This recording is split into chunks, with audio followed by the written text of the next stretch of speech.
D যোনটো আজিকালি খুব কমন হয় পলিচিষ্টিক অভাৰিয়ান ডিজিজ এইটো কি হয় জানেনে মেইনলি আপোনাৰ যোনটো আমাৰ মানে এগ হয় মানে অভাম হয় সেইটো এভৰি মান্থত যোনটো মেনষ্ট্ৰুৱেল চাইকেলৰ পিছত প্ৰডিউচ হয় সেইটো আপোনাৰ ইমেচিয়ৰলি প্ৰডিউচ হয় এটা অভাম কমপ্লিটলি প্ৰডিউচ মেচিয়ৰ হ'বৰ কাৰণে 90 ডেজ লাগে আৰু এইটো আপোনাৰ ইমেচিয়ৰলি ওলাই যায় আৰু এইটো কিয় হয় মেইনলি আপোনাৰ হৰমনেল ইমবেলেঞ্চৰ কাৰণে হয় আৰু হৰমনেল ইমবেলেঞ্চ কেতিয়া হয় মেইনলি ষ্ট্ৰেছৰ কাৰণে হয় ষ্ট্ৰেছ মানে আপোনাৰ এই PCOD আপোনাৰ 9, 10, 11, 12 এডলescent গাৰ্লছবিলাকৰ বেছিকৈ হয় কাৰণ সিহঁতৰ এটা ষ্ট্ৰেছ থাকে এক্সামৰ 9, 10, 11, 12ৰ পৰীক্ষা থাকে হ'বৰ কাৰণে তেওঁলোকৰ ষ্ট্ৰেছত যোনটো থাকে সেই ষ্ট্ৰেছে হৰমনেল ইমবেলেঞ্চ কৰি থাকে যাৰ কাৰণে আপোনাৰ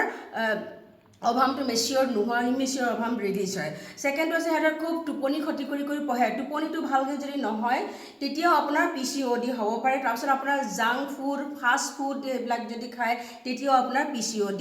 হ'ব PCOD হ'লে মেইনলি আপোনাৰ মেনষ্ট্ৰুৱেশ্যন ইৰেগুলাৰিটি হয় মাহেকীয়াটো কিছুমানৰ নহয় কিছুমানৰ বন্ধে নহয় এগে প্ৰডিউচ নহয় এইটো কাৰণে মানে অভামটো প্ৰডিউচ নহয় আৰু যদিও হয় কিছুমানৰ বহুত 3-4 মাহৰ পিছত হয় বহুত বেছিকৈ ব্লিডিং হয় কিছুমানৰ খুব কমকৈ ব্লিডিং হয় আৰু এই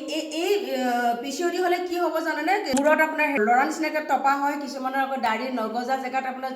হেয়াৰ দেখিবলৈ পায় বুকুত দেখিব পাব আৰ্মপিটত দেখিব পাব গ্ৰইনত দেখিবলৈ পাব আৰু এই ইয়াত ক'লা অলপ হৈ যায় পেটটো খুব বেছি ফেট জমা হৈ যায় সেইবিলাক আপোনাৰ PCODৰে চাইন এণ্ড চিমটম হয় এইখিনি যদি হৈছে তেতিয়াহ'লে ইমিডিয়েটলি আপোনাক কনচাল্ট কৰা উচিত আৰু যোনখিনি কথা কৈছোঁ যে হেল্ডি ডায়েট এক্সাৰচাইজ আৰু জাংক ফুড এভইড কৰিব লাগে সেইখিনি কৰিলে আপোনাৰ PCOD হোৱাৰ পৰা বচাব পাৰিব এইখিনি নহ'বৰ কাৰণে আপোনাৰ কি কৰিব লাগিব আপোনাৰ ষ্ট্ৰেছটো কমকৈ ল'ব লাগিব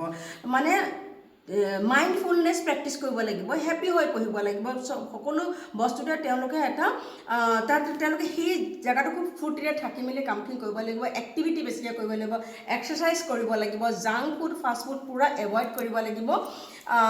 সেইখিনি যদি লাইফ মানে ডায়েট খুব স্বাস্থ্যকৰ খাদ্য খাব লাগিব আৰু সেইখিনি যদি কৰে তেতিয়াহ'লে আপোনাৰ PCOD হোৱাৰ পৰা অলপ ৰক্ষা পাব নহ'লে যাবাৰ যদি হৈ আছে তেতিয়াহ'লে আপোনাৰ সেইটো ভাল পাব পাৰে